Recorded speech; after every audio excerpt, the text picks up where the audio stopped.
Qimmat. Вообще qimmat. Esiz joyidami? Hop. Bo'larkan-ku.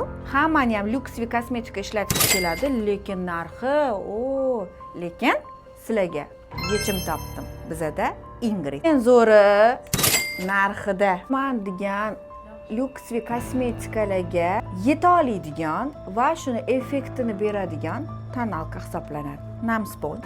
Juda yengil, ayniqsa yoz kuniga tonalka qidirib yurgan qiz bu sizlar uchun yengil bo'lgan, lekin yuzimni shunaqangi tiniq va svejiy qilib qo'ydi. Endi bu bilan chiroyli makiyaj qilib olamiz. Buni men ham ko'rganman, sizlar ham ko'ryapsizlar.